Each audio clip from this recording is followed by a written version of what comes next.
unexplainable. Lemonade and match. It's unexplainable. It's unconditional. It's unforgettable. Unstoppable. So intentional. It's so invitable. Indescribable. Melanated match. Oh, I'm sorry. No worries. I knew I'd get stuck there. Hey, it did the same thing to me. Welcome to His and Her Perspective.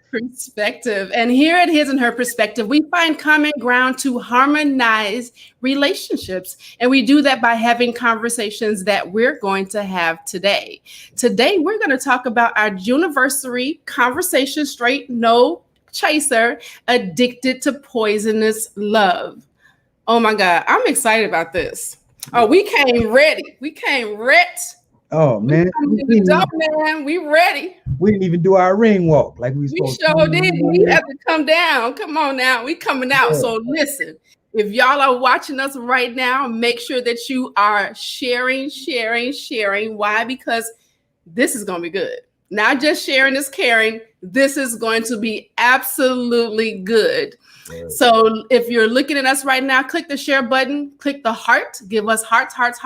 Follow us on all social media platforms. Coach Vaun Love Alchemist on all social media platforms. Coach Michelamonè on the same, and ATR, all things relevant, over on all social media platforms. Make sure that you're hitting that red bell on our YouTube page when you subscribe over there so that you get notification of all of the videos that we're going to be uploading. Let us know who you are, where you're tapping in from, and we're going to say hello because it is the right thing to do. When you step into the room, we want to say hi. Listen, today we are on our 50th. Did I lose you, brother? My brother be stepping away, y'all. Don't pin it on man. Okay. 50th show. This is our show number 50 in our JUNIVERSARY month. So happy anniversary, brother. Yeah. Happy anniversary, sis. We did it. We did it, man. This is amazing. I'm excited. How are you? You're looking good over there in that red. You know what I'm saying? Fresh to death and all that there. Thank you. I feel good. But you are the star, though, not me.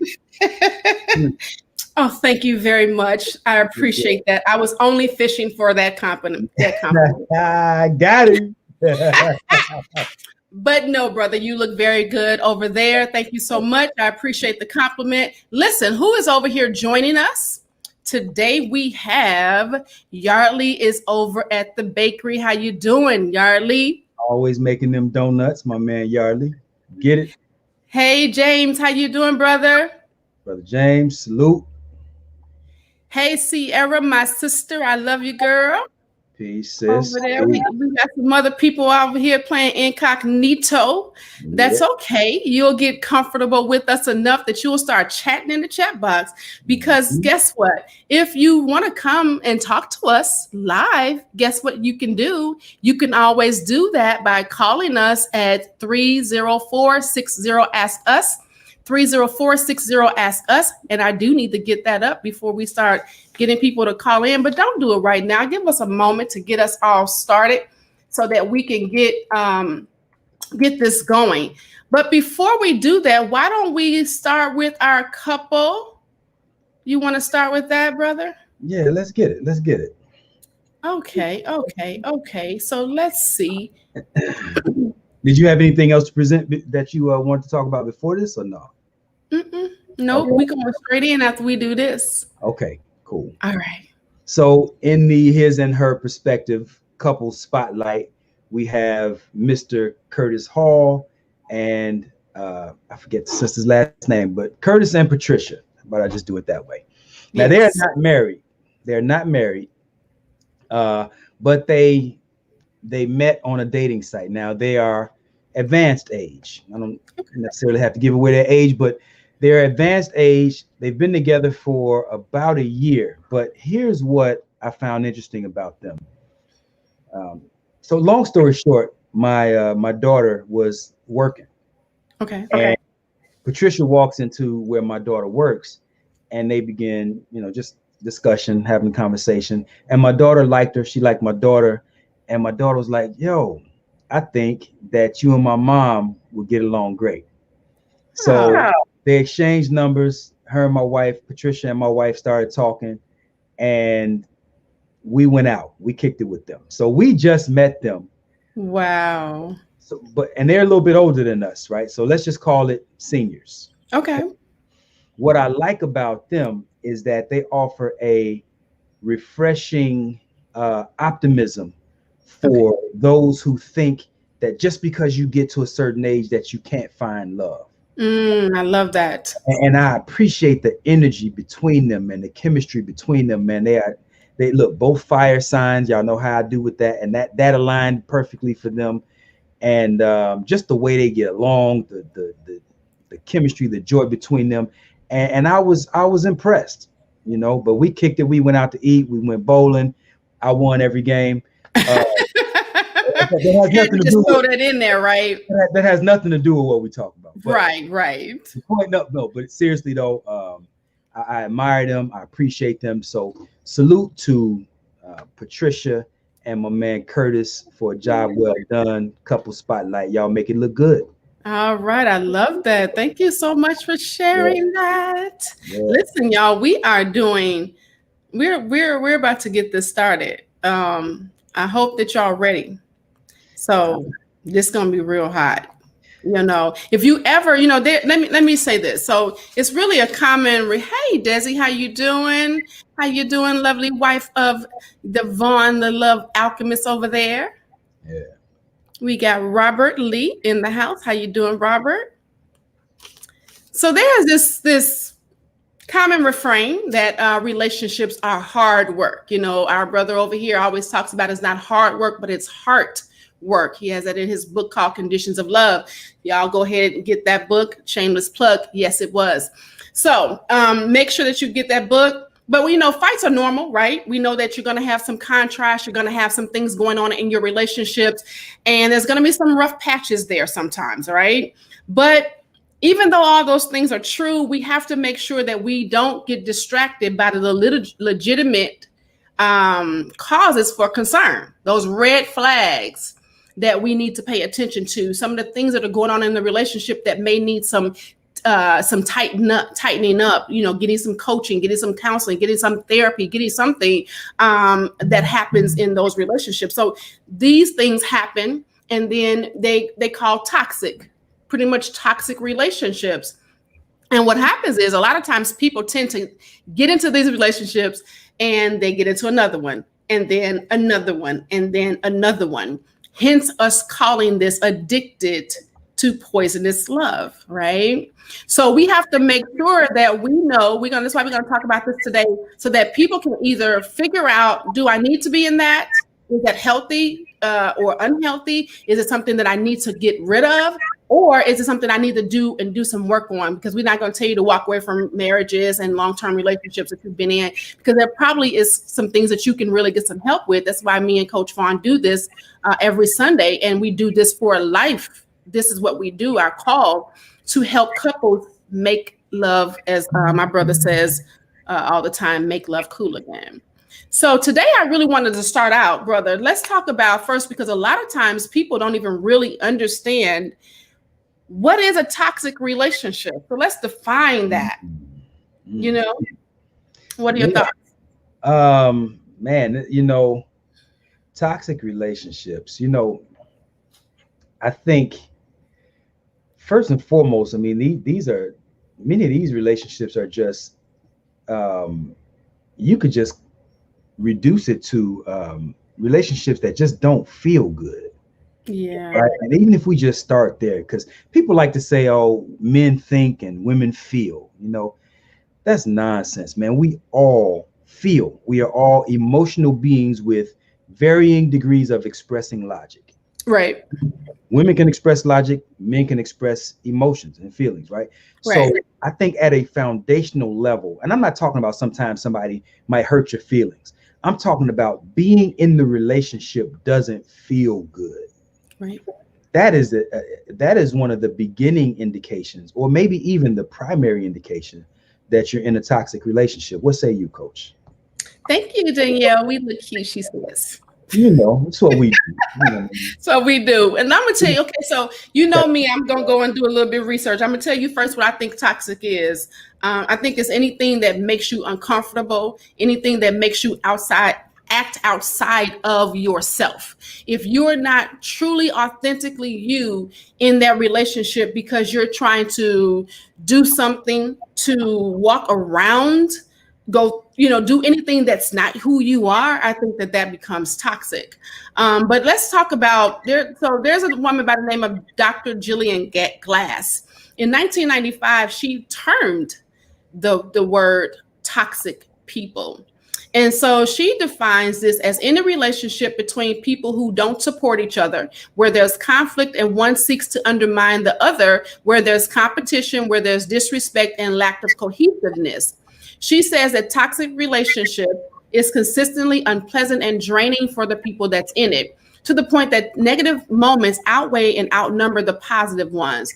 These relationships are mentally, emotionally, and possibly even physically damaging to one or both participants. And these relationships, they don't really have to be romantic. They can be familial, professional, as well as romantic.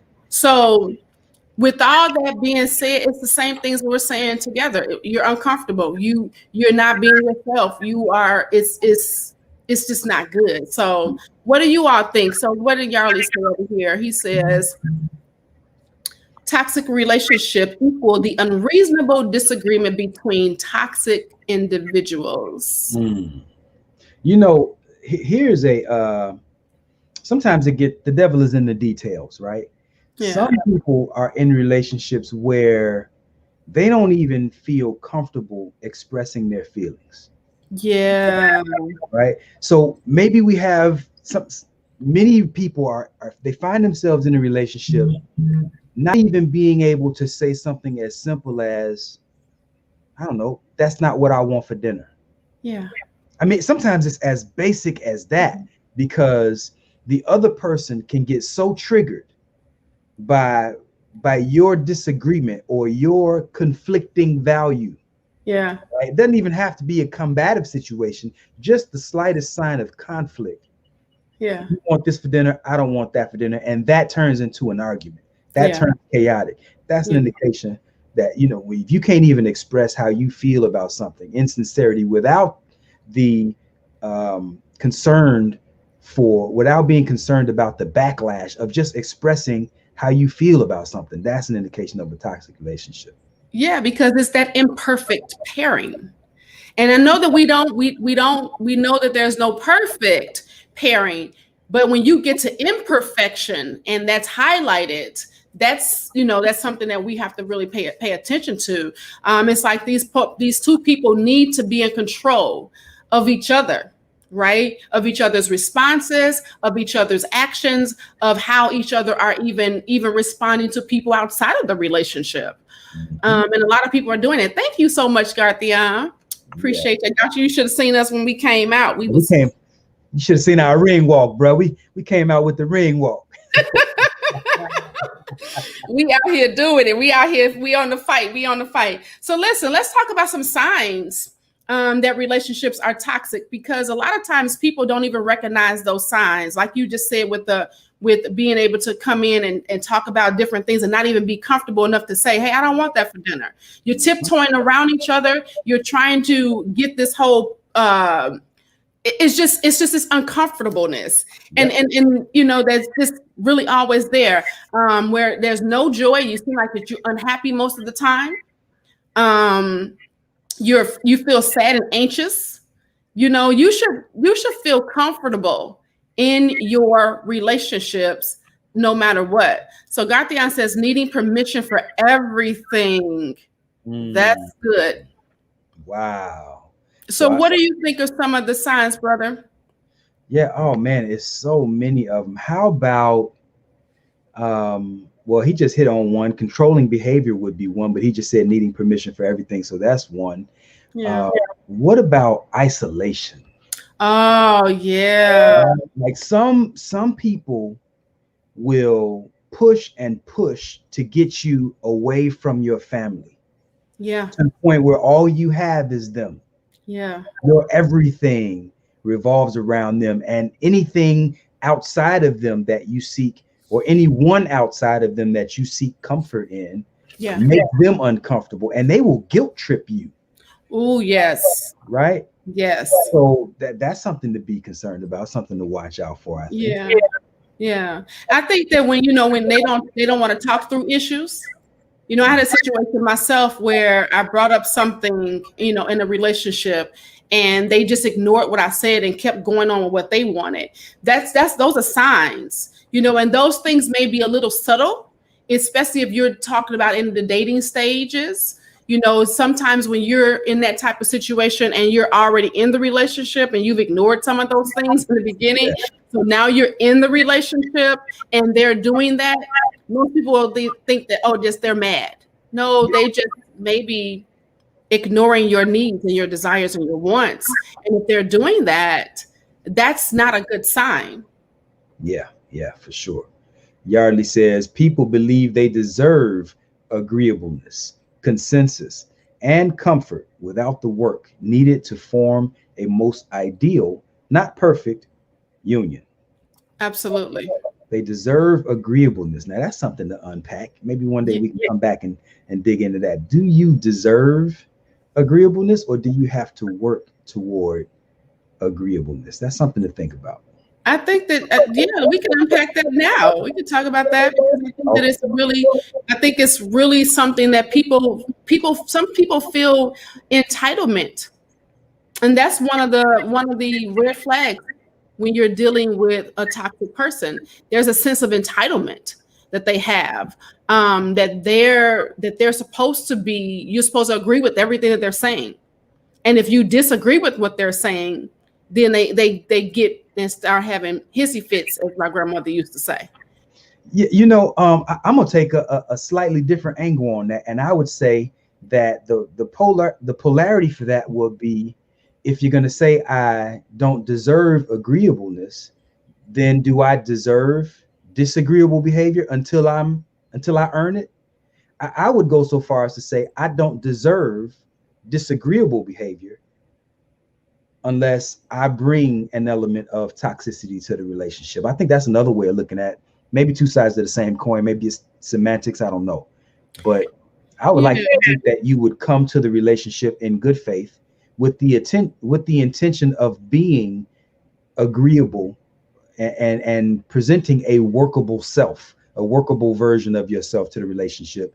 And then things tend to go bad. Things tend to devolve into a disagreeable situation. What do you think? I think that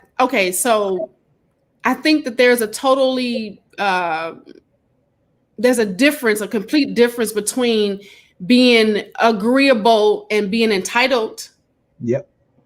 And I think that there is a difference between being disagreeable and disagreeing. Absolutely.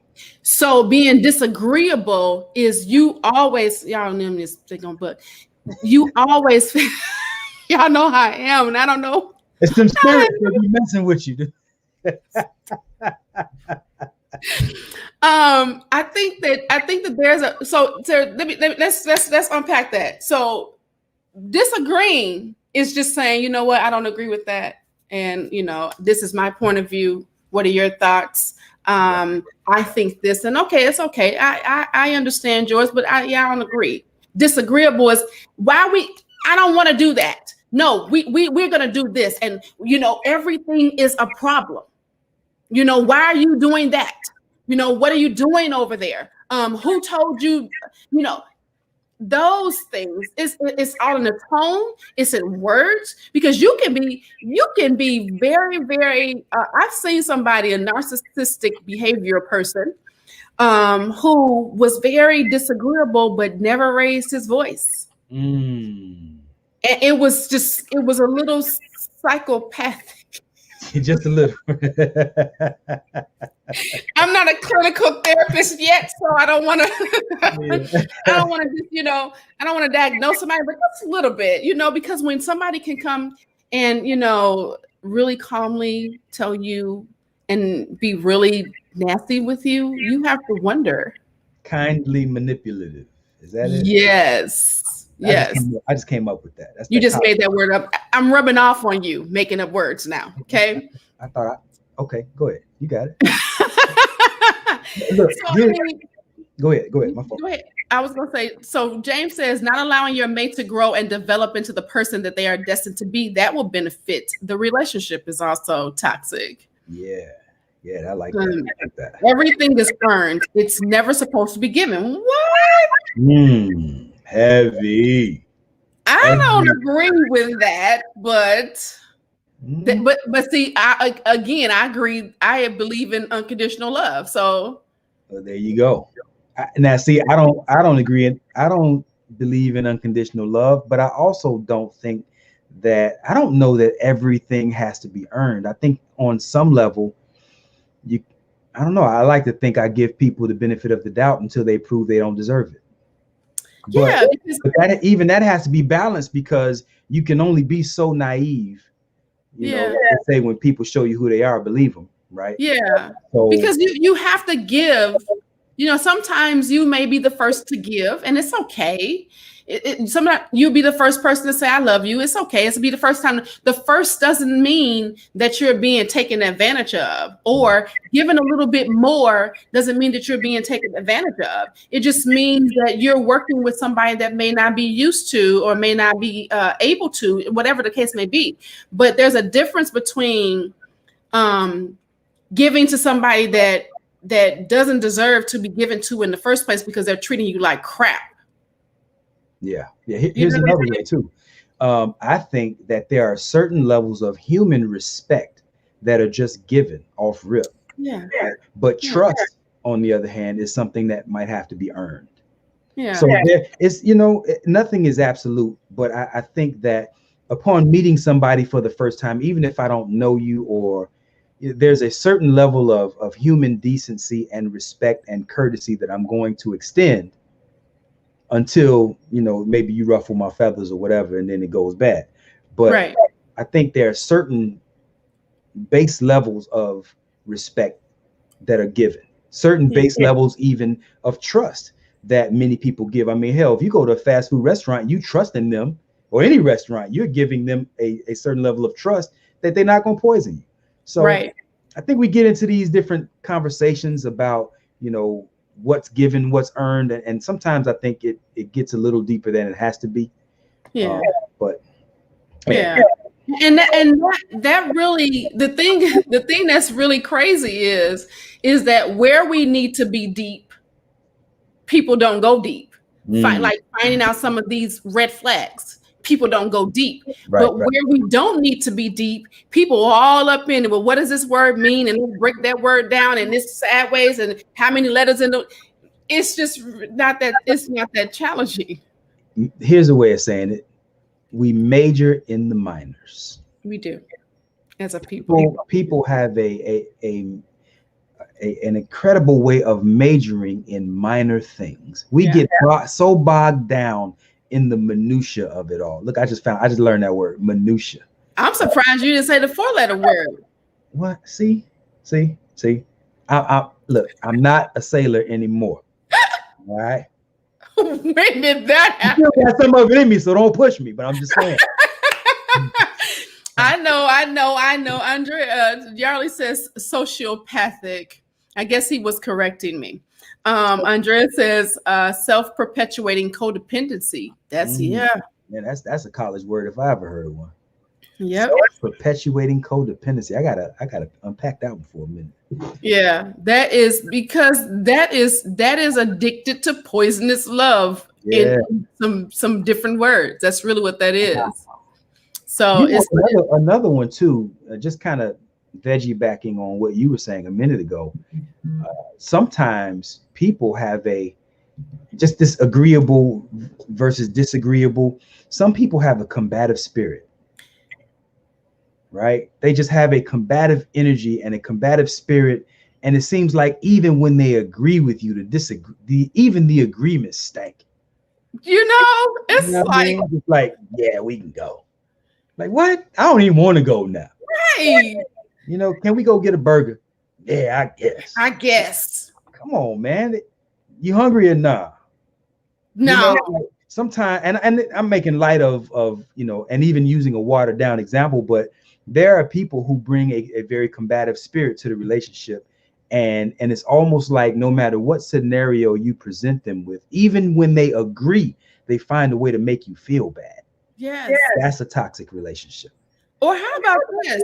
When people they're so busy being disagreeable. I just had this on my page the other day, and I put something on, I don't even remember the post, but somebody came in and was like, no, and then repeated what I said just in different words. I was like, yeah. So you didn't just say what I just said? So right. they're so busy being disagreeable that they're bringing that in, and they're automatically disagreeing when it's not anything to disagree about. Because they're just so used to being, again, disagreeable and toxic. It's ridiculous. Yep.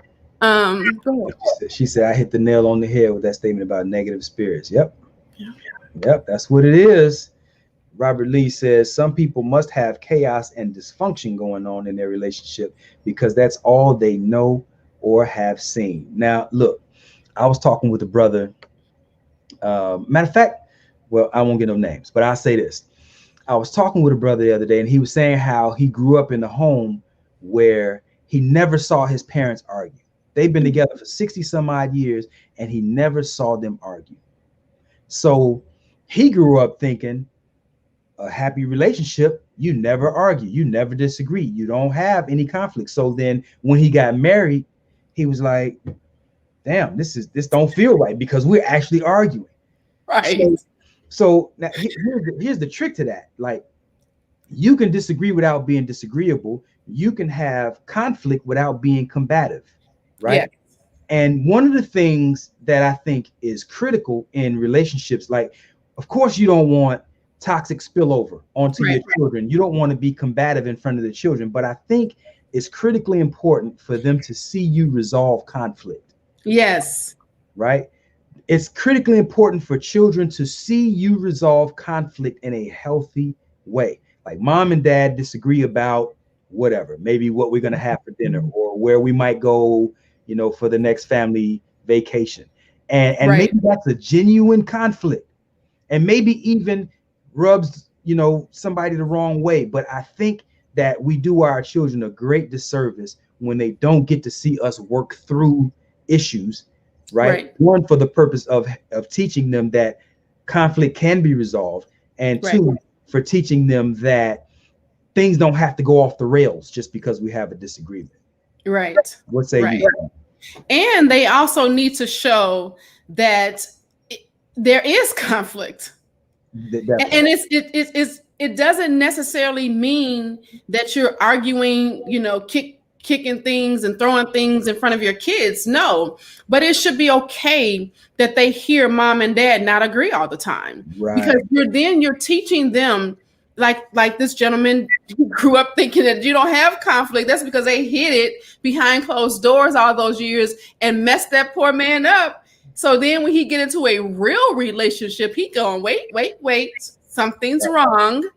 And it's nothing really wrong, because we're two different individuals and you're going to have conflict.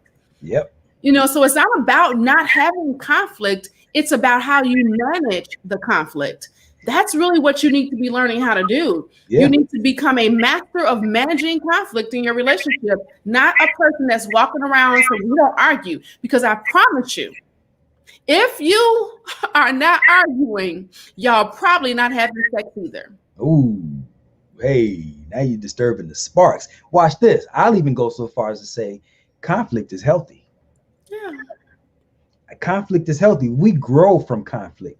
What we decrease from is combat. Yes. I keep saying it. Conflict is inevitable, but combat is avoidable. Absolutely. Who would say? James, go ahead. My fault. James says, my wife and I, in the first year of our relationship before getting married, we talked, and I was able to know what she wanted and needed instead of guessing, which could have caused conflict. Now that's perfect, James. Thank you so much for sharing that, because listen, people are so busy walking around saying things like, well, they should just know what I want. I mean, they just must. I mean, are you not paying attention to me? Nobody is a mind reader, and nobody should be walking around trying to you shouldn't be wanting somebody to make up, read your mind. Then that means you're toxic. Yeah. Because because what you're doing is you're stirring the pot of something that does not have to even be there. Yep. And then when you do come, because you're not talking about what's really happening in your mind, body, and spirit, when you finally do come with something, it's usually conflict. It's nothing healthy about, babe, I noticed last week, we how do you think we need to, come with that? Let's talk about that. It's, what, you don't do nothing I asked you to do. When you could have just brought that to your partner, your mate, your husband, your wife, your boyfriend, your girlfriend, in such a healthy way that you all are now conflict managing, and you're discussing it instead of arguing about it. Here's another one. These are the obvious ones, but since we didn't say it, I guess I'll say it. Verbal and physical abuse. My wife punched me so hard last night. No, I'm kidding. No, she didn't, y'all. No, she didn't. Please don't believe that. Verbal and physical abuse. Now, physical abuse is the obvious one, but what's not so obvious a lot of times is that verbal abuse can often cause wounds that are as deep or even deeper than the physical abuse. Yes. What do you think? I think that is 1000% correct. I had a couple that I was coaching, and she in the middle, and it left him sitting there like this. She said, I am so broken that if you would turn me inside out, I would be black and blue. Wow. So all of the things that he had done to her, the cheating, the infidelity, the verbal abuse, the things, the snide remarks that were tearing at her, was literally beating her up on the inside and drying her insides out. Instead of him watering her, instead of him filtering love into her, instead of him, clearing all of that junk out and getting into her and helping her heal. And let me say this really quick. So many times we hear people saying, I see this on Facebook all the time, it is not my responsibility to help no grown man or grown woman heal. If you get into a relationship with this person, it is your responsibility to help them heal. Because if you think, especially in our community, that you're going to meet a person that does not need some healing in some area of their life, you might as well stay single for the rest of yours. Because there's going to be some places in their life, it may not be the same as yours or mine or anybody. You're going to have some things that may come up that you still may have to work on. Yep. And if you want to be involved with somebody, you must have the patience enough to be able to walk them through that. Now, look, sometimes your helping them heal is nothing more than you just not causing further injury. There it is. Right? Yes. Because look, if we're going to keep it a stack, we know that healing is from the inside out. Yeah. Right? Everybody is responsible for their own healing process, right? Yes. As my wife's mate, as her complement, let's say she's got some healing to go through. Let's say she even had something, traumatic from her childhood. And maybe she doesn't trust men. Let's go there for a second, right? Let's say maybe my wife had abandonment issues and she doesn't trust men. Yeah. And she's got to heal from that, right? My job isn't necessarily to pull and tug and be helping her and pushing her and go cheering her on to heal from that. Sometimes I can do something as simple as not causing further injury. Absolutely. What does that look like? Be where I say I'm going to be. Do what I said I'm going to do, right? If I said I'm going to be home, if I get off work at 3:00 and it takes me about a half hour to drive home, chances are I should be here routinely at about 3:45. Maybe I make a stop 4:00 or whatever, right? But if I'm coming up missing, she can't find me, I'm not answering my phone, I'm not responding to text messages, and then I show up at 5 o'clock, right? Then things look kind of weird. Yeah. Now, what a lot of people do, I don't know if this is called gaslighting. I don't know. I'm still kind of conflicted on that term. I don't know what that means fully yet. Yeah, I have it right here, so we can go ahead. But what some people do is, because you didn't catch them in the act of doing something, they can then flip it and say, well, you insecure because you ain't got nothing on me. You ain't seen me do nothing. You ain't got no phone numbers. You ain't got no, love letters. You tripping. Yeah. Knowing that they've contributed to the slowing down of your healing process, right? Knowing that they've contributed to your feelings of insecurity. I'm not going to say they caused it, but they've certainly sown seeds into it. Yeah. So again, I'll just reiterate, sometimes the best thing you can do is just not cause further injury. And that's the thing. You hear a lot of people, especially women in particular, who say things like, I told him everything I've been through, and he does the exact same thing that they did. That makes no sense. And a lot of women are like, why does that happen? Why is it that everything that, and even men, because I've had men that say it too, why is it that everything I told my partner that has happened to me in my past, are they doing the exact same thing?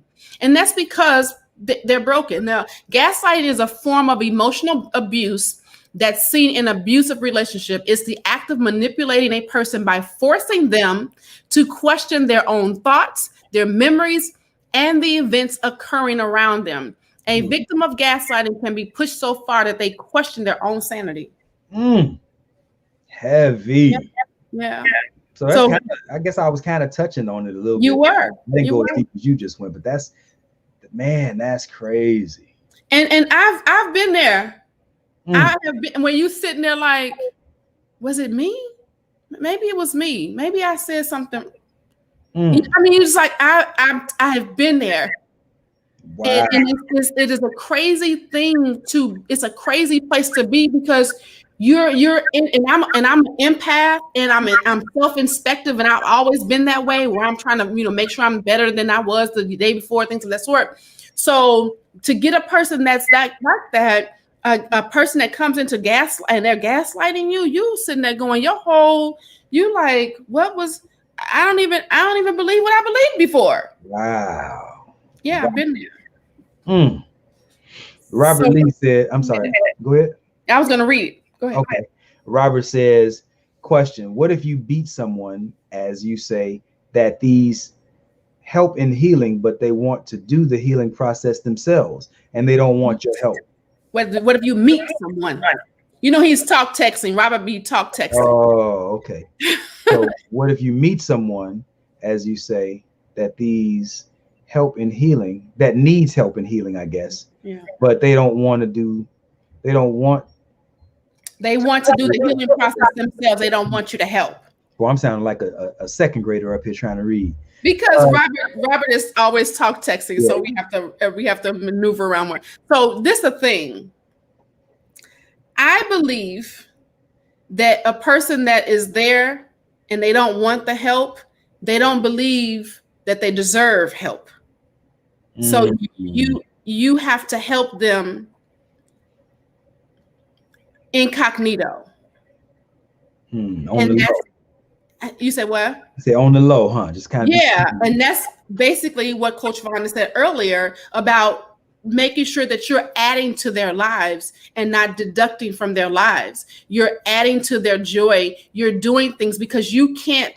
Ultimately, they have to still go through the process. But as long as you're doing what Coach Vaun said earlier, and you're adding to them, you're pouring life into them, you're feeding beauty into their lives, then that can help them too.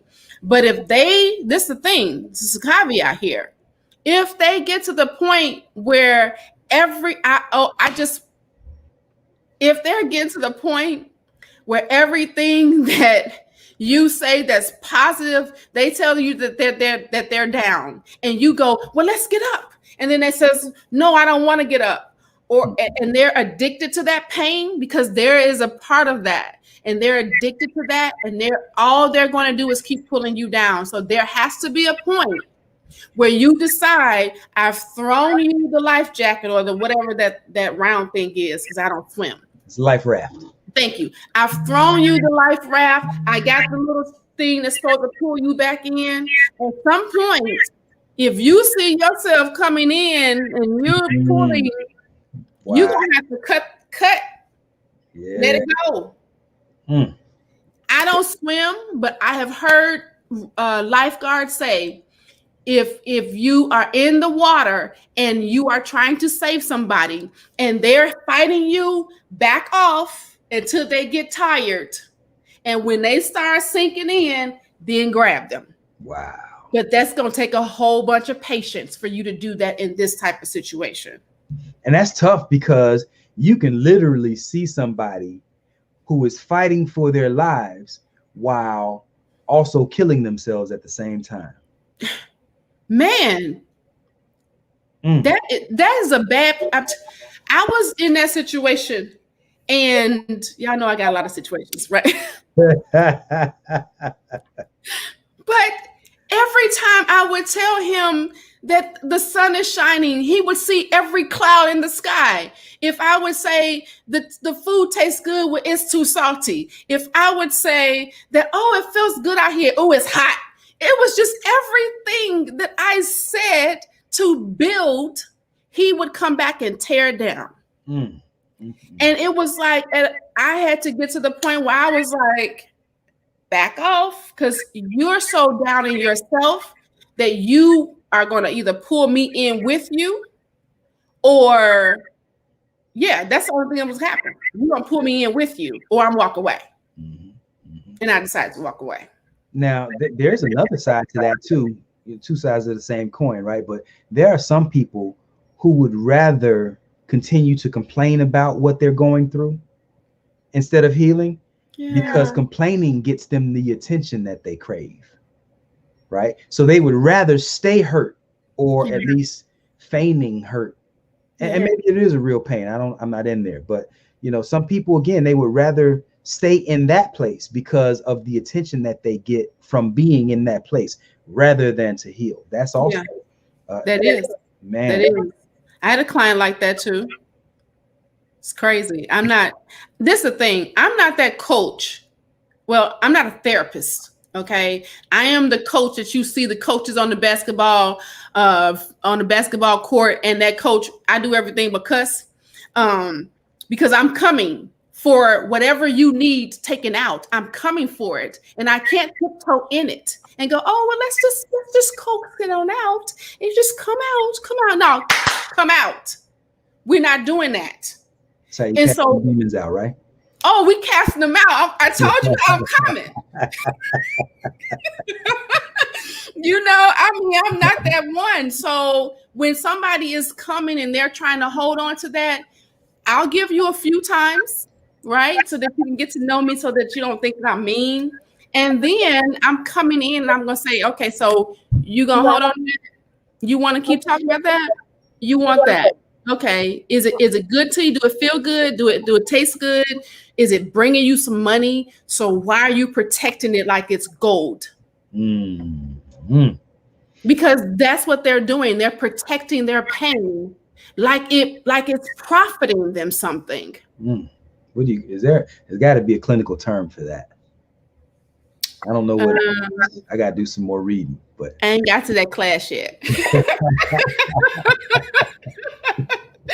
We gotta let that go. You know what? I love how Iyanla Vanzant, she says that you are addicted to.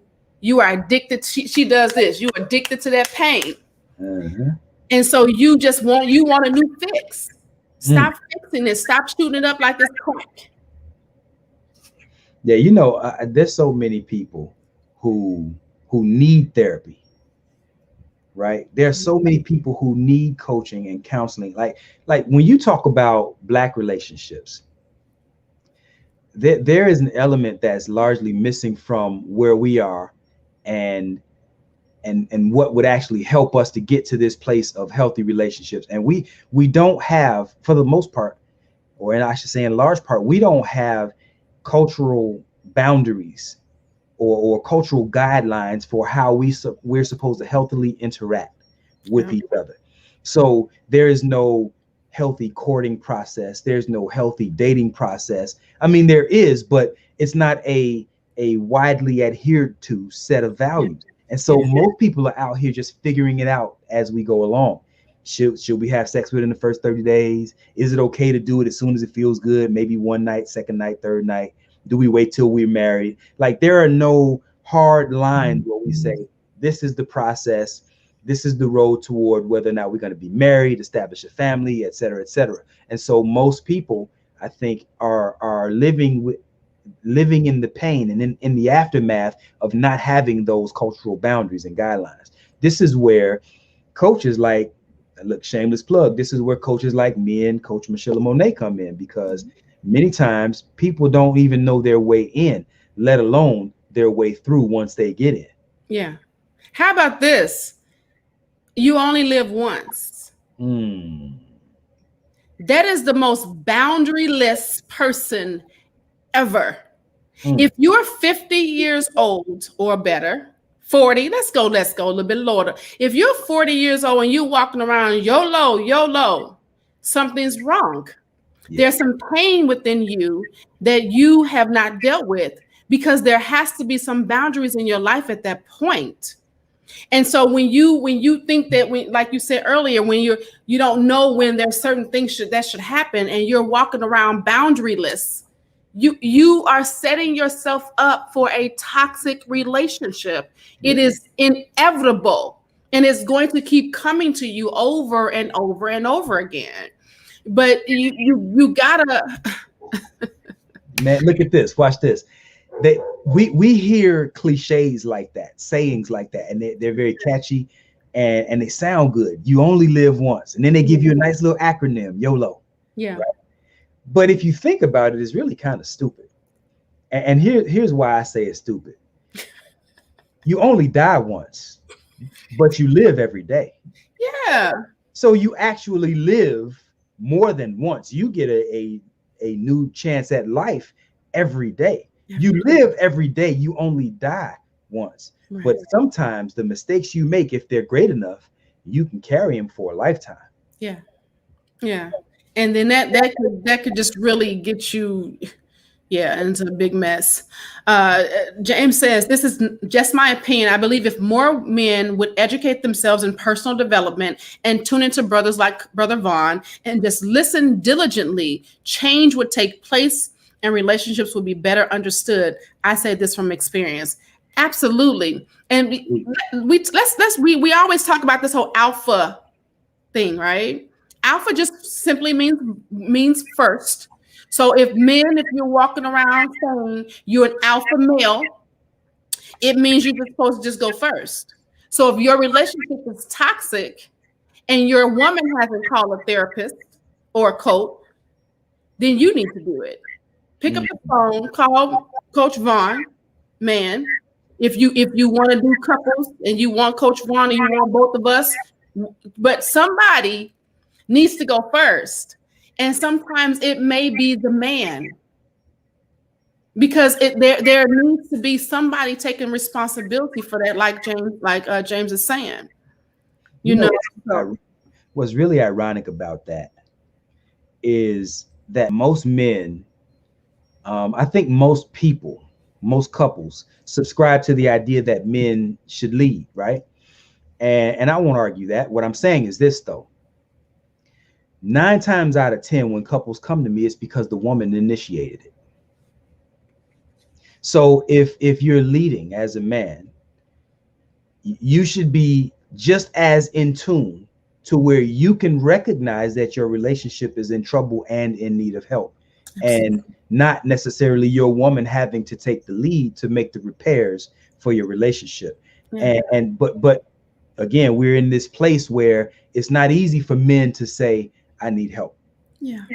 And so many times when I talk to men, they say things like, damn, man, I wish I would have known that a year ago, 5 years ago, 3 marriages ago. Yeah. Right. So to the point that Brother James just made, man, it is critically important that our men get some help, man, because we're carrying many of us are carrying some very unhealthy ideas. And I don't know, man, it's causing more harm than good by us not getting that help.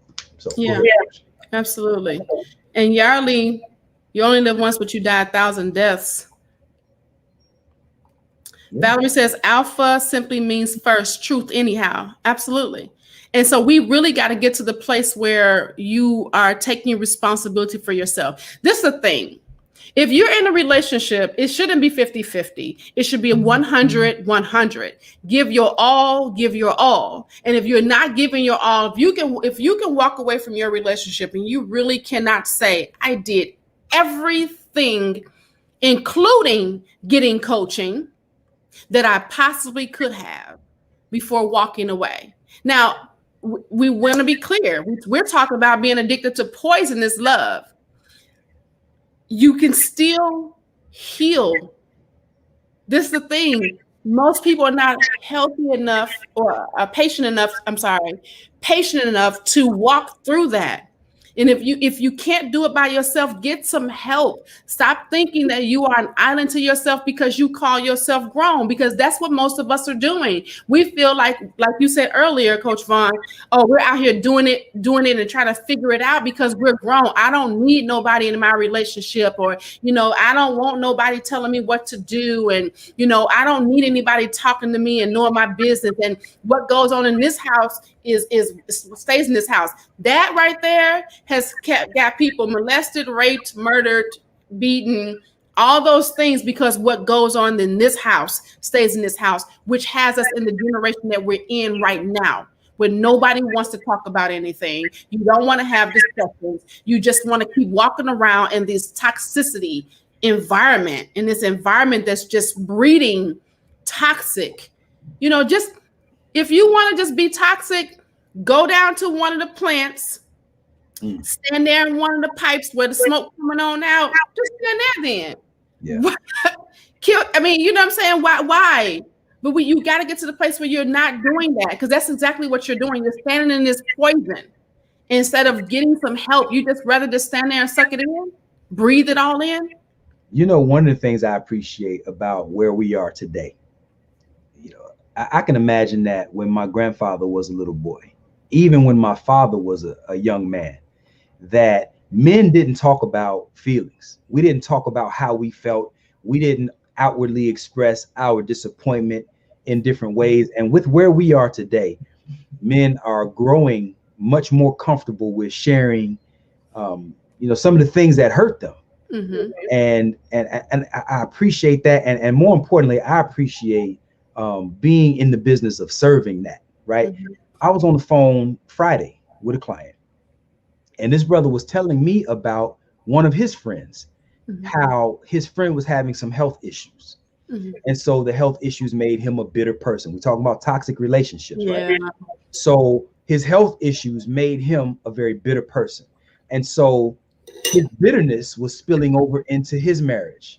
So he was dealing with these health issues and then taking it out on his wife. Yeah. He would talk to her in different ways that that weren't very good. He would snap at her in different ways. And the conflict between him and his wife caused her brother to intervene. Yeah. So now there's conflict between the two men, right? So my buddy, my client tells his buddy, hey man, I know you're going through something, but you got to be nice to your wife, man. You can't just talk to her any kind of way and treat her any kind of way. And he's giving him these ideas like, you got to still be nice to your wife despite what you're going through. And my client told me that his friend said, nobody ever told me that. Mm. And that was mind blowing, because this man is sitting here admitting that nobody ever told you to be nice to you. Be kind to your wife. And I'm saying, look, family, we are hurting, right? Many of us are hurting, and we are ruining our families because of all the different things that we've already named: the toxicity, the lacking of cultural boundaries and relationship guidelines. But again, I'm so thankful that we're at this place now where men are willing to express what it is that they're thinking and feeling and experiencing. And it's so needed. It's so needed. Yeah. You know what I mean?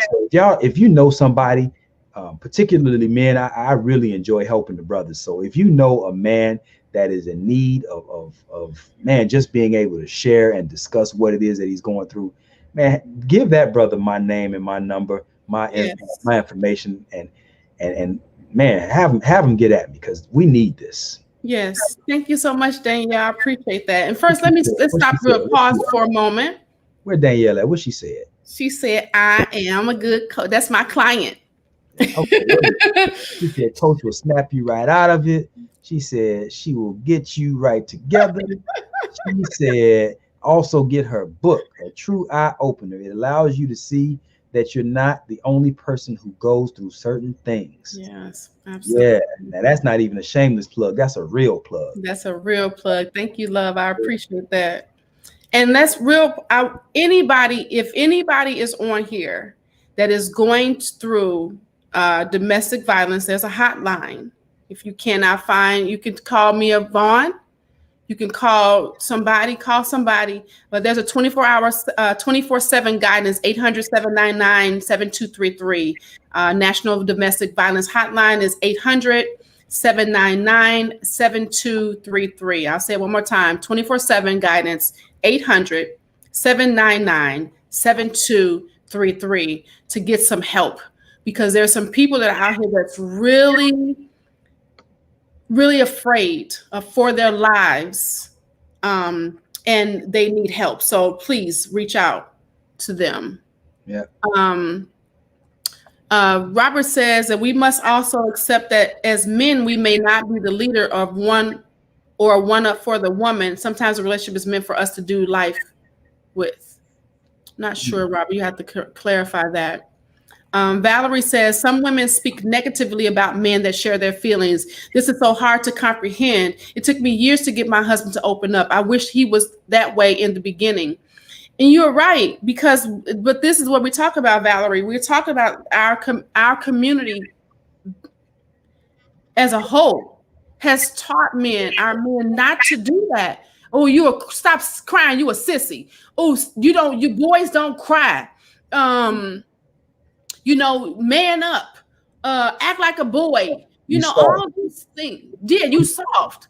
Mm-hmm. All those things we have taught our boys growing up. I was that mother, honestly, because I was taught what I was taught. And I had to learn it is okay for my son to cry. I remember saying to him, you don't cry, boys don't cry. That was the most terrible thing that I could have taught my son. You know what I'm saying? And thank God that my son is so loving and nurturing, even still today. He'll go from 1 to 100 if you make him, but his heart, the core of who he is sensitive, and it's loving, and it's beautiful. You know what I'm saying? But I could have turned him into this hard, I don't love women, I can't stand women, because I didn't know better. Yeah. Look, Yarley just came up with a point. He said he was angry at his health condition, talking about the guy that I was just mentioning. He was angry at his health condition, not his wife. We men need some empathy and a comfortable space to express ourselves openly without judgment. I agree. Now, here's the thing. Even though he wasn't angry at his wife, and even though he needed some empathy, you still have to carry yourself in a way that doesn't injure other people. So just because you're hurting, that doesn't give you a license to hurt other people. Yeah. Right. They say hurt people hurt people. Yeah. Right. And I get that. There's a lot of that going around. But again, yes, you need empathy. We all need empathy, based on what we're going through. But we also got to check ourselves. Yeah. Right. You can't just be out here, running roughshod and yeah. I'll give you a perfect example. There's a older lady I've known. She's gone and passed, rest in peace. But I used to wonder why she was so mean to her husband. And they were just the cutest couple, but every time he say something, she would just snap at him. And I would be like, oh, so I finally asked a family member of hers during that time, why is she so mean to him? Did he cheat? He must have been, because he was a good-looking older man. I said, he must have cheated on her. And she was like, no, she didn't want to cheat it. She was mad at him for forgiving her, for showing kindness to her, because she couldn't forgive herself. That if that is not, and what that was perfect for what Andrea said earlier. Yeah. What did she say? Dang on it. Perpetual. Perpetual self-perpetuating codependency. Yeah. She was perpetuating. She was just giving. Just terrible. Treating him bad because she was mad that he had the heart to forgive her for real, because he loved on that woman and lived longer than her too, still alive. I bet he did. It probably, that toxicity. Look, some people bring so much toxicity to whatever relationship that they're in, that toxicity will eat them alive. Yes. If you don't think that cancers and all these different diseases, dis-ease that we're causing our body isn't caused by what we're doing here and here, yep, you're missing it then. Because anger will eat your liver up. Man, you carry anger. We carry anger. People, not we, but people who carry excessive amounts of anger with them, it will literally eat your liver. That energy is stored in your liver. Yeah, see, we don't understand what we're doing. Our bodies can be healed by affirming. You know, there's a book that I go to. It's like my healing Bible, if you will, and it works. There's sometimes I'm stubborn and I'm just feeling like, okay, I want the pain to stop today, right now, at this second, peel, right? But if I'm really mindful and I'm really like, you know what? No, I'm not going to take any pain pills. I'm going to go to my healing book. I forgot the name of it, but A to Z, your body healing itself, something like that. If anybody wants to inbox me, I'll give you the information.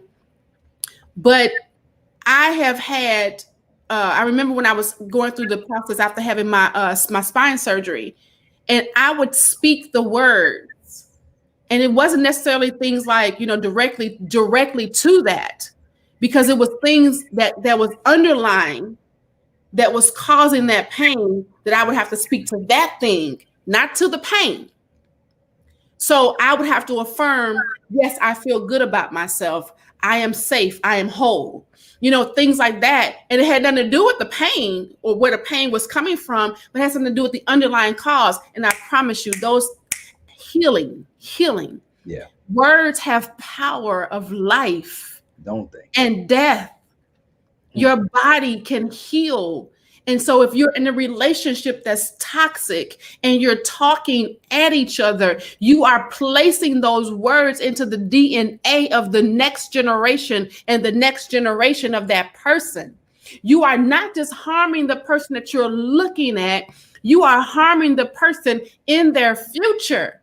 Yeah.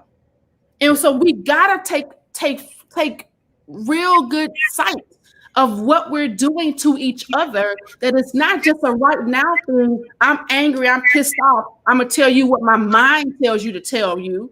I'm gonna just tell you off, I gotta get it off my chest kind of thing. No, you're talking to their kids, and for those who are saying, well, I'm old enough, I can't have any more kids, you're still talking into the generations, because that's still gonna go in there. So just still, you know. Yep. So things like, you know, they won't talk through issues. They're constantly testing boundaries. You know, if a person is testing your boundaries that you've already laid out and they're testing them, they're toxic. Walk away. Yep. You know, things like you say that you don't want to go further sexually and they insist. You say that you're not available on Sunday, but they push you to see them. You say that you're not ready to have them meet your family members, but they keep talking about it. They push you to date exclusively before you're ready. They want to move in or get married or set up a bank account before you want to. Things like they try to change the way that you wear your hair without your consent. They're constantly talking. Those are toxic things that you got to pay attention to. You know.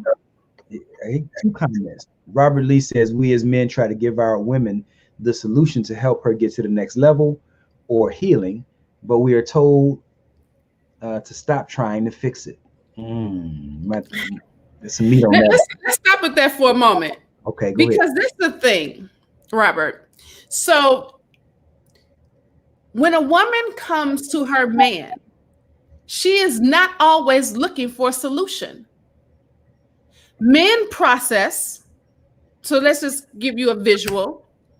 The man is in this box thinking about the same thing that she's thinking about.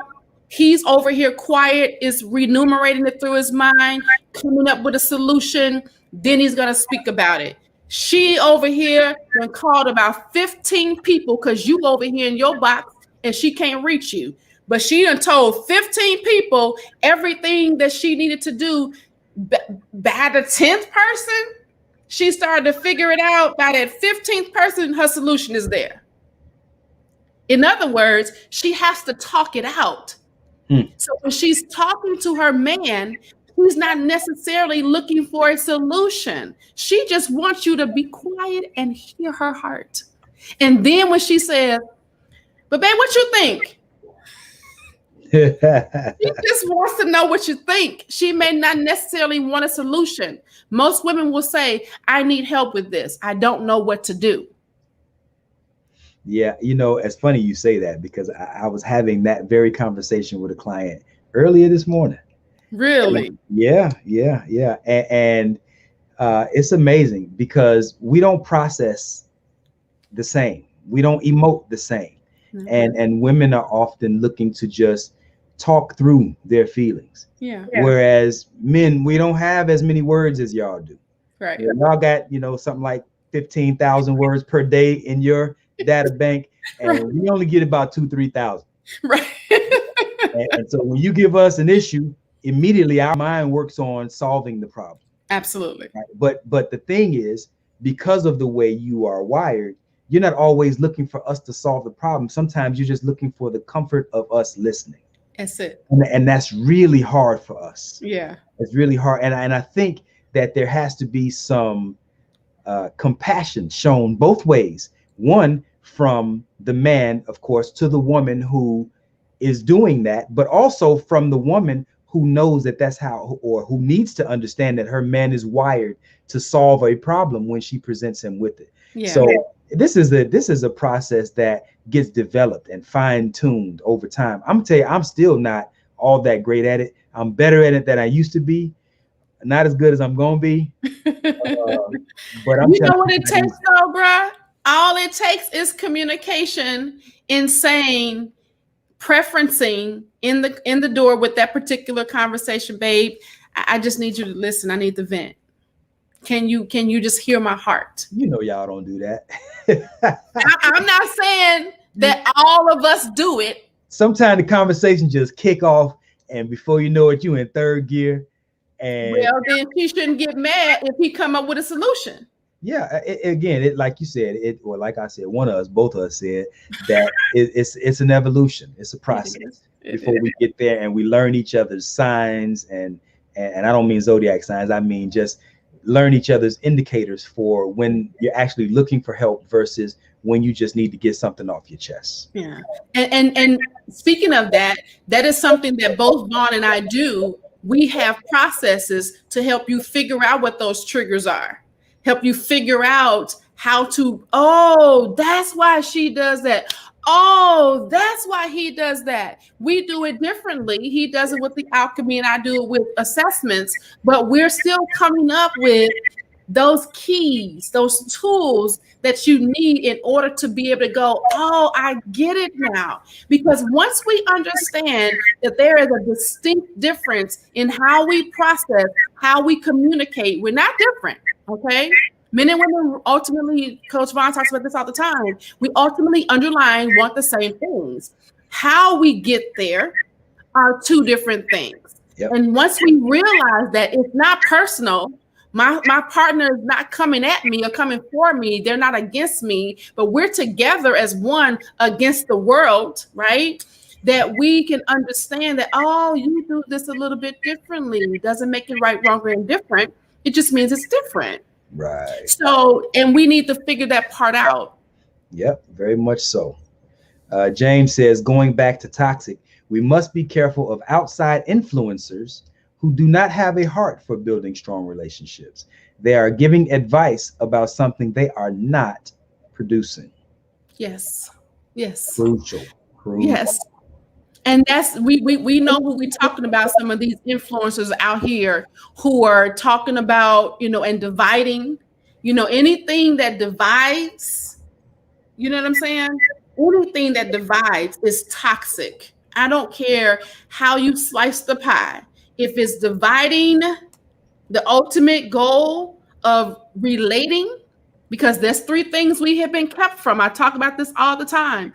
We as a community have been taken advantage of and not given the tools and the strategies that we can create successful relationships, successfully staying wealthy or creating wealth and keeping it, and successfully learning how to either eliminate war or how to work through war. Yeah, we haven't been taught those 3 sciences, and because we haven't, you have Coach Vaun and myself who are teaching those keys and strategies so that you can learn how to do that, so that generationally you're now working on a better slate. We probably need to do a show on those 3 sciences. Yeah, and just break them down one at a time. Yeah. or maybe all 3 at one. But yeah, we have to do that. We have to write that down. Yeah. Because that, if it doesn't matter what you build, if you don't know how to protect it, you may as well not even have built it. Because they're going to look, there's always some effort. Can I put on my tinfoil hat for a minute? Go ahead. All right, put my tinfoil hat on for a minute. There will always be efforts to undo whatever it is that you're trying to do. There will always be efforts to destroy what you build. Yeah. Right? And I'm gonna take the hat off. I just leave it right. No, let me back it up with the word. Okay. The enemy is gonna always come and steal the good word that you've been given, the good thing that you've been given. Anything good, the enemy is gonna come right back in and try to steal, kill, and destroy it. So then, if it's not just him putting on a tinfoil, it's the laws of the universe. Period. That is what's gonna happen. He's got to do his job. I keep saying that's the hardest working dude I know. Okay, y'all got to work harder at making sure that he doesn't succeed at his job. Yep. Ferrante says relationships are effortless when those involved are in rapport with each other. Those out of rapport are incongruent. Incomparable individuals are always going to be at odds and disagreement. Look, I love that. And I just made a status yesterday, or maybe it was the day before yesterday, where watch how basic this sounds. This almost sounds like a kindergartner could have wrote it, right? But I think it's profound. I said, in order to be in a healthy relationship, you got to be healthy. Yeah, simple, right? Simple as it gets, right? But I think that people underestimate just how profound that is. So you got a bunch of unhealthy people out here looking for healthy relationships. Yeah. Right? Showing up to the relationship with all this baggage. Yeah. Ain't nothing wrong with baggage. Yeah. Right? But you got to unpack it in order for it to be beneficial. Yes. Right? Yes. You go on a vacation with a suitcase, you got your best summer outfits in there, you got your sandals, you got your flip-flops, you got your tank tops and your shorts, your Hawaiian shirts. It ain't gonna do you no good if you don't take it out. If you don't unpack it. You naked. It's the same thing with relationships. We are all bringing some level of baggage to relationships with us. But if you don't unpack that baggage and analyze it for what it is, and see what benefits you, I need this toothbrush, I'm gonna keep that. The bitterness, I'm gonna go ahead and get rid of that. You gotta unpack that stuff, analyze it, see what's beneficial, what's not, rightly discern, and keep it pushing. Yeah. We talked about that before, sometime before, Coach Vaun, about how, you know, we have to get to the place where you're so inspective of yourself. And I'm not talking about walking around paranoid about every single thing that you do and say, but so much so that when something happens that doesn't make your spirit feel good, that you go, wait, what was that? Maybe I need to take a step back, fix that, work on that, and then step back in the situation. Now, if you're in a relationship, you can't step all the way out the relationship to do that, but you could take a day or so, moment or so, some little bit of time to self-inspect and figure out what that is, rather than saying that person made me mad. That person is getting on my nerve. Why are you letting that person control your every move like a puppet? He who angers you controls you like a puppet. They got strings on your arms. So every time you say somebody made you mad, that means you have no control over your own body. Okay. I got a question. What's up?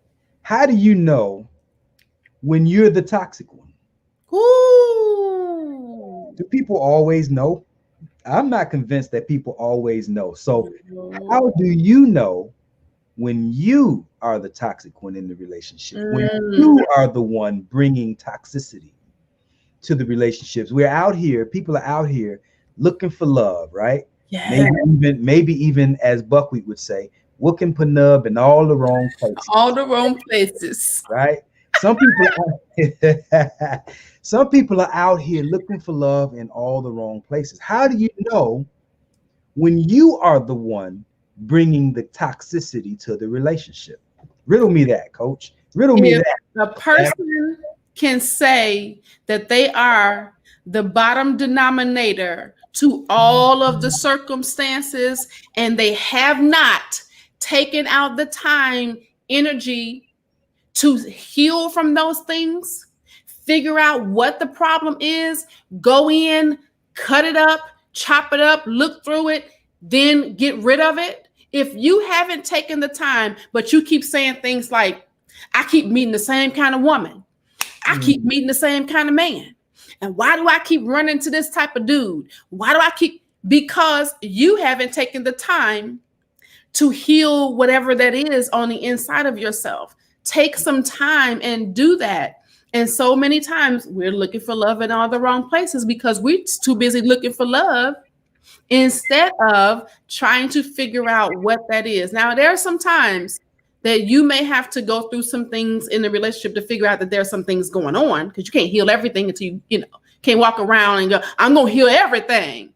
You may not do that. But you got to get to the place where you are doing something about some of the issues that you keep running up on.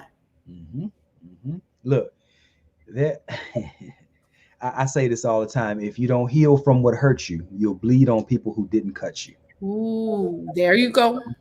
If you don't heal from what hurt you, you'll bleed on people who didn't cut you. Yes. And many times, I think people are showing up to these relationships not understanding what it is that they should be looking for. Right? Now watch this. There are a lot of people who are looking for love rather than becoming lovable. That's good. You can't. I'm not trying to be too analytical, but I'm saying first you have to even make it basic, right? You can't be in a good friendship unless you're willing to be a good friend. Right? You can't be in a good, healthy, loving relationship unless you are a good, healthy, lovable person. You got some nasty ass people out here. Can I say that? Can I cuss on TV? Yeah, you can cuss on TV. You got some nasty, sorry, mama, nasty people out here who, and I'm not saying that anybody is unlovable or doesn't deserve to be loved or whatever, but I'm saying if you showing up in the spirit of nastiness, the spirit of combativeness, right? You got a combative spirit, a combative energy about you. It's hard as hell for people to love people that's bringing that kind of energy to the relationship. So I guess my question from that is, how do you determine when you are the one, not only that is the toxic one, but how do you determine when you are the one in need of therapy and healing and preparation for a healthy relationship? How do you do that? You do that by making sure, like I just said, that you I'm not asking you all these questions. I'm not trying to put you per se on it. I'm putting his and her perspective on. No, I got you. Yeah. People need to pay attention. They're so busy. I'll give you a perfect example. When people are in relationships and they're trying to rush things, rushing in relationships, and I got a perfect example. I on a dating website, and I got this paragraph of things that was wrong or that he did on my life. I'm divorced. I got 3 kids. I got 2 dogs. I worked here. I did this. Now you know everything about me. Can we meet up? You're sick. Not sick here. You're sick here. Because you're so busy trying to find acceptance. You're so busy trying to get someone to know who you are because you don't clearly know yourself.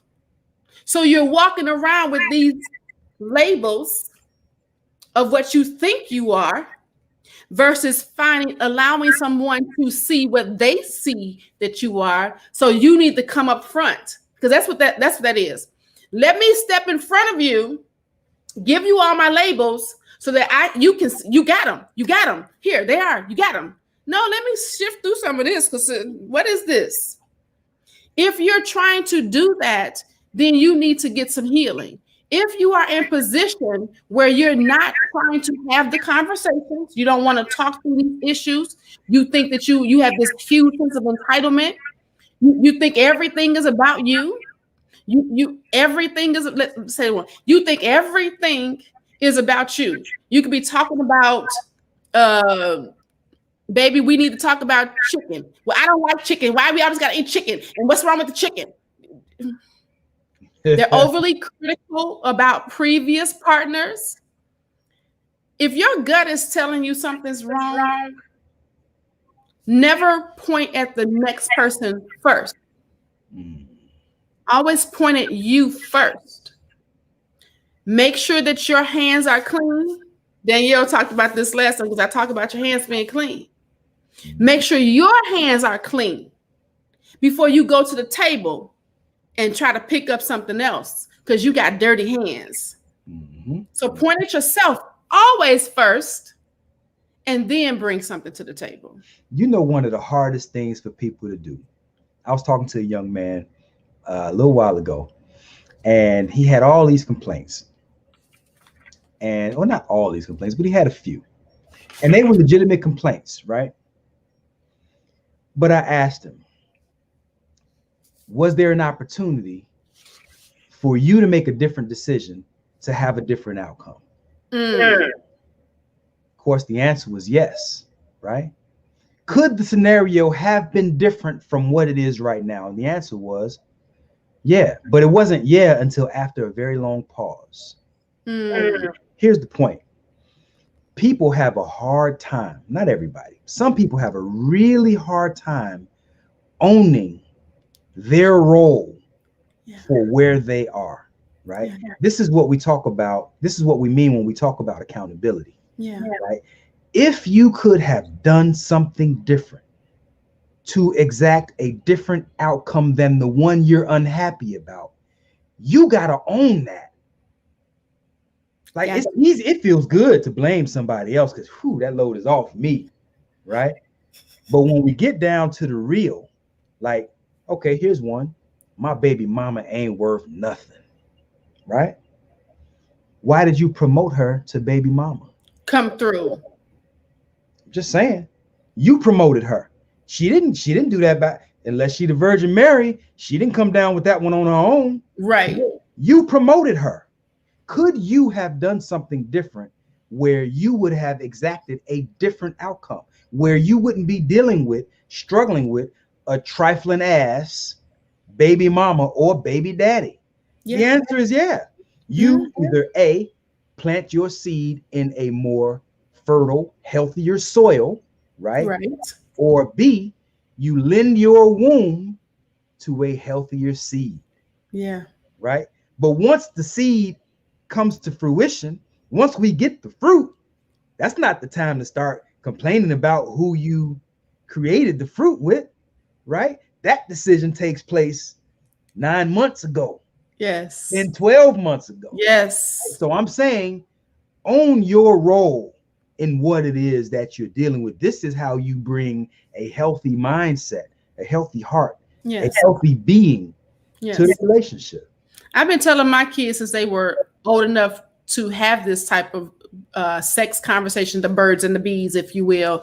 If you do not see yourself being with that person for the rest of your life, do not lay with them. Because they can change your life in what, 15 minutes? Well, okay, we'll give it an hour. Whatever. 15 minutes. Yeah. You have given them your entire life. And that ain't even just a baby either. Yeah. You could die.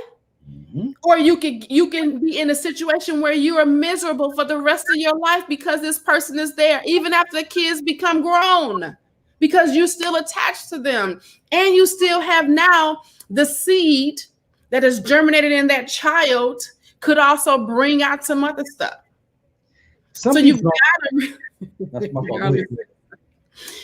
to get to the place where you're starting to be conscious about even that. Before you get to that, before you decide to give your body to this person, you shouldn't just be doing that. Yeah. Yeah. So this is why people stay. Societal standards, low self-esteem. They think that they don't have choices. Their desire to be accepted, and they feel the loss is worse than having them around. What do you say about that, brother? Yeah. I wish I had a list of those so I could unpack them each one at a time. Give me the first one. Societal standards. Societal standards. Man, look, we have some very, very, not only unrealistic standards, but some unhealthy ones. Absolutely.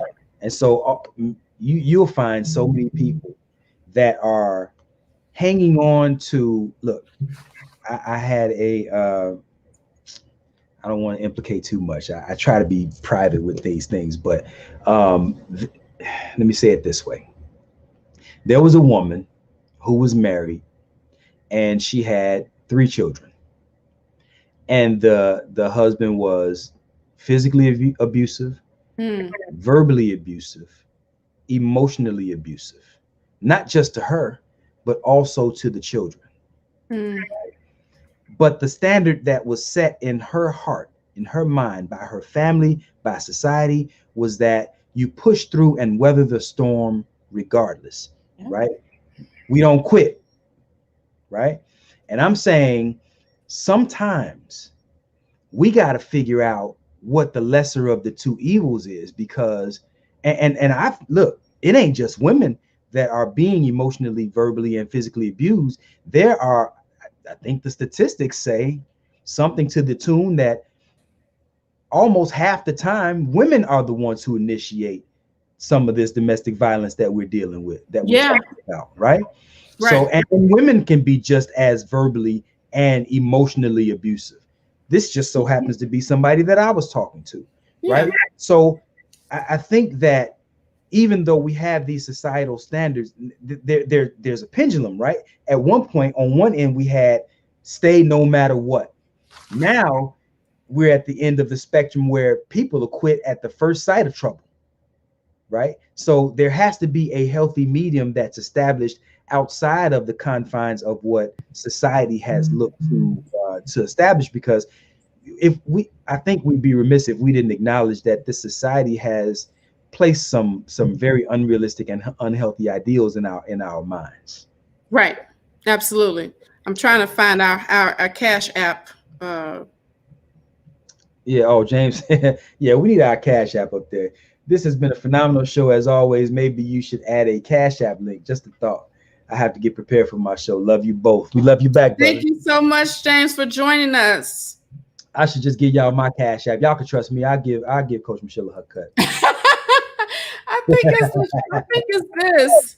Here's a Her Perspective show. There we go. Y'all send y'all love offering. The doors of the church are open. Send your love. The doors of the church are open. No, in all seriousness, though, I mean, this is a labor of love, you know. Yeah, it is. And if you feel that we've contributed something valuable, then about any contribution is appreciated. We appreciate it. Yeah, because we gotta pay for stuff. We do. So we even though we're doing this for free, we pay for this platform. We pay for the podcast platforms that we're on all of the podcasts. You name them for me because you know them better than me. Oh man, we got Stitcher, we have iTunes, we have Podbean, we're on Pandora, we're on man, shoot, you're gonna make me pull them up, but it's a bunch of them. Yeah, we're on all of them. Google Play. You put iTunes. Yeah, here we go. Apple, we got Apple, we have, which is iTunes, we have Spotify, Google Podcasts, Pandora, iHeartRadio, Stitcher, Podcast Addict, Pocket Casts, and that's it. Yeah. So we're out here. So real quick before you all leave, this is our JUNIVERSARY is our anniversary month. We became 1 year old on June the 20th, which was last Sunday on Father's Day. We kicked off our show. Our very first show was a Father's Day special. And then we also had a Father's Day special last week. This is our 50th show today, number 50, our 50th show. So I'm excited about that. We are excited about that. We have talked about the Father's worth. We've talked about where do we go wrong, better for worse. Y'all need to go over and listen to our Meet Coach Vaun and the Love Alchemist and Coach Michelamonè video on our YouTube page. Our top 5 shows, we've had over 13,000 views on our videos. That may not be a lot to some people because we got some people. It's a lot for us. Okay. And we appreciate every view that we have had in all 50 of our shows. Our top five videos has been Let's Talk About Sex, which is part 1. Let's talk about sex, baby. Number 2 is Just Friends, handling opposite sex friendships while in a relationship. Our third highest is What Do Men and Women Really Want? We've actually done a part 2 of that a couple of weeks ago. 4 is For Better or For Worse, or For Worse and For Better. And then our 5th top video is Where Did We Go Wrong? The Disintegration of Black Love. So we've talked about a gamut of different things in this show over the last year, and we're super excited. We are still in the process of building out our YouTube page. We really need your help to be able to push some people over there. Facebook is doing a lot of different things. You see that you can't do a watch party anymore. They're going to be doing some other things when it comes to businesses as well. So we're trying to build our platform over at the YouTube page so that we can do more things over there. So please go over to our YouTube page, subscribe, share. Just like we're sharing all the videos of people getting beat up with World Star. We're sharing all the videos of people having car crashes. We're sharing. These are videos that are worth sharing. We're sharing the garbage that some of these influencers are passing around, dogging out our people. But we are about helping. We are about healing. We are about building up and encouraging. So share that. That's wealth. Okay. That's how we get into those three sciences that we have not been privy to as a community. Share. It won't cost you 1 iota of a cent. Just share. If you stayed with us this long, please make sure that you're hearting us, giving us a heart, thumbs up, so that we can, get more traction. There's some people out there that don't care what we're doing, but there's some people out there like you all that do, and we appreciate every time you show up every time you sit with us, as long as you do, every time you watch our after we're off the show, because sometimes people tap in when we're gone. We love every one of you for real, for stepping in and really coming in and viewing our videos and getting this information, because it's coming from the heart. Like Coach Vaun said earlier, this is a labor of love. Yeah, real rap. I guess we did we get all the meat off this bone? Did we leave anything? I think we got a lot. If there's some other stuff, anybody else have any questions? Danielle said, thank you so much. This show has become a weekly ritual for James and I. Yes, they say they watch us they do it together. That is a couple thing that they've decided to do. Every single week they watch together. So if you partnered up, you have a spouse, a husband, boyfriend, girlfriend, and you want some coaching, see us every Sunday at 5 p.m. Eastern Standard Time. We're definitely going to drop some gems. As Kevin Jackson just said, he hasn't watched a show that he hasn't gotten some valuable gems from yet. 50 shows that we're dropping, and we're dropping some heavy knowledge on a lot of these things. Sometimes we're having fun, we're laughing, and we're acting silly, but for the most part, we're here to help heal. Let me say this, since we talk about healing, right? I just kind of want to touch on some of the things where we talked about toxic relationships. There are signs that we went over. And then there are some things that we need to look at as to whether it can be healed, right? And there are some things that we need to, and maybe that might require a different show since we're pretty much up against the end of this one, but there is no such thing as a relationship that can't be healed as long as the two people involved want healing. Right? Any relationship can recover and become a great relationship as long as the two people involved have a mutually desired outcome. Yeah. Now, sometimes that looks a little different in each one's mind, and that's what we're here to do, help reconcile those two ideas so that they can become congruent, right? Yeah. But there is no relationship that can't be healed unless you have a person in the relationship, one or two, who don't want healing. Yeah. So, see, Julius Hall says, great show. Enjoying the advice. Yes. Appreciate it. Yes. Thank you so much, Curtis, for also saying enjoying the conversation. Very positive show. Thank you so much. Keisha says great information to share. I'm not sure if you shared these already. If you did, I'm sorry. I don't think I did. Go ahead. Or maybe I did. Whatever. And can you because you only put the YouTube page on your page. Can you put it in the? I don't know why I didn't go to all. Oh, maybe because If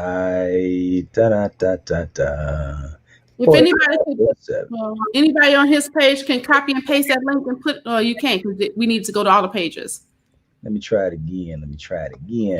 So, because I didn't take it from my, I can do it. Give me a minute. I can get it right now. So if you know any couples that you would like to have highlighted on our show, please make sure that you email us at harmony@hisandherperspective.com. If there's a show that you would like us to talk about, please go ahead and email us at harmony@hisandherperspective.com. You can inbox us, go over to our Instagram pages. Like I said earlier, make sure that you're following Vaun the Love Alchemist on all social media platforms, Coach Michelamonè on all social media platforms, as well as ATR, all things relevant, on all social media platforms. Right now, we're streaming live from 8 different pages right now.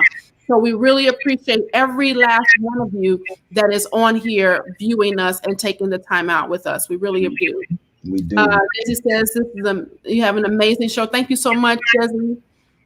Check this out. Leon says, I was in one for 25 years. She is comfortable with the way she is, don't need to change.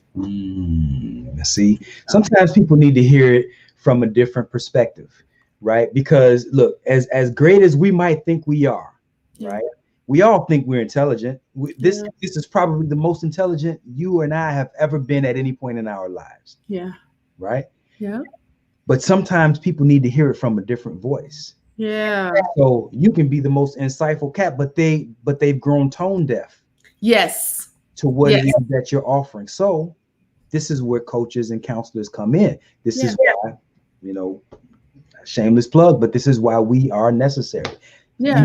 We can say the exact same thing that you've been saying for the last 26 years. And then she may hear the same message repackaged, remixed from Coach Michela or from me. And she might say, you know what, that makes a whole lot of sense. Yeah. Damn it, I've been saying that for 26 years. It don't matter. You don't. The remix version, and it resonated. Boy, and she cabbage passion to the same thing that you've been saying for the last 26 years. So and maybe not necessarily you. I mean, I don't know what your situation is. I don't want to make that personal, but I'm just saying this is how the mind has an amazing way of tuning out something that has grown monotonous over the years. Yes, because you're too close. You're too close. Think about it. Think about how you, if anybody has ever, you ever worked in Vaun, you ever worked in retail? No. You ever been in some place where there's always this music in the background? Yeah. Oh yeah. And after a while, somebody said, "Oh, that's my song." And you're like, "What song?" Because you've grown numb to the environment, and that person who's new and fresh comes in, they have a different voice. And now that same environment, them singing that song is now new to you. Right. It doesn't mean that you're a bad person or they're not listening to you. It's because they've become numb to the consistency of that voice. Yep. And it may not be as fresh, which is why you must do this exact thing on a regular basis if you are in a relationship. There should be some times when you're reviewing the relationship, coming to each other. If you're in a bad situation every 30 days, how we doing? How we doing? How we doing? It may seem monotonous. It may seem redundant, but until you get to the place where you are able to come every 6 months and say, "Babe, how we doing?" and everything is still good. 6 months later, how we doing? Everything is still good. And then it shouldn't be, "Oh, everything's good." No. You know, babe, I was thinking about that last time we had that conversation. Doesn't necessarily mean something's bad. It just means that you're inspecting it. You take your car to get oil change and to get inspection. You go to the doctor to get inspected, to get health checkups. Why are you not doing health checkups in your relationship? Yep. You've got to be able to do that. And most times we don't know how, which is why you need to find a coach like myself and Coach Vaun, so that we can give you the tools and strategies to be able to do that. I tell my clients all the time, unless we spinning off into a whole new situation where, you know, either I'm helping you deepen this or we dealing with a whole other things. I don't want a coach, a client for 50 years. You know, I remember when I was younger going to therapy for 2 and 3 years. That's crazy. You need to be able to get the tools and the strategies that your person is giving to you so that you can use them and move forward and then go teach somebody else. Yep. Look, relationships are more challenging today, not because people have changed so much, but the way we do things has changed. Yeah. Like 100 years ago, relationships were simplified because the roles were simple. We knew what men did. We knew what women did. And I'm not necessarily saying that people were happier per se. I don't know, right? But today we've got a wide variety of choices. We got a wide variety of ideas. Everybody has, especially in a culture like ours where it's a melting pot. And so you have various cultures coming together. You have the Hispanic ideology, you have Jewish ideology, you have you have the Irish, you have the Italians, you have ours, you know, all these different ideas about how to bring relation. And then you go across overseas and the Europeans have a way of doing things, the ancient Kemetic way of doing things where there's Ma'at. You have all these different ideas. What I learned though is that simple tends to be better. Yeah. And this is the beauty in having, look, I'm promoting us again because we have a way of simplifying things, right, that helps to silence out all this external noise.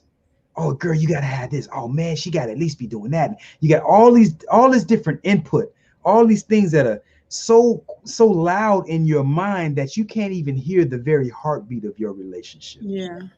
Yeah. And I don't want to sound cliche or poetic or even cheesy, but I'm saying all that to say that simple is oftentimes the easiest path. And I'm telling you, I said this in my book, shameless plug about my book, right? One of the ways that we achieve that is remaining a student of the person you're in a relationship with. That requires a purposeful action. Like, I've been with my wife, married 31 years. We've been together 33 years. We were just talking this morning. We still talk a lot, right? We were sharing something this morning that even after 33 years, it would have seemed like a very basic idea. But there was something that we exchanged today that she and I didn't know. Something from the beginning of our relationship. And we were like, wow. And I'm being vague on purpose. Like, I don't want to tell y'all who. Yeah, because it ain't y'all business what they was talking about. But the point is, there was something exchanged that happened 33 years ago that was so profound, and we were like, we never even discussed it on that level before. Wow. So I'm saying there's always something new that you can learn. You just have to be interested in learning. Absolutely. Basics. So we didn't tap into this for an hour and 45 minutes. We thank you all so much for joining us and staying with us this long. We really appreciate every one of you. We promise you that this is truly what we love doing. We love being able to sit here and pour out all that we have been either learned from, education, learn from experience, learn from our clients, and even learn from you all. When you all are engaging with us, we're still learning. So we really appreciate you sitting with us. And we can't wait to see you next Sunday. So you want to get us on out of here, brother? Yeah, listen, this healing work, this getting away from this toxicity, it requires effort, right? All you can do is all you can do. And that's enough. Yeah. Just make sure you do all you can do. Yeah. That's the word, family. We love y'all. Bye. Peace.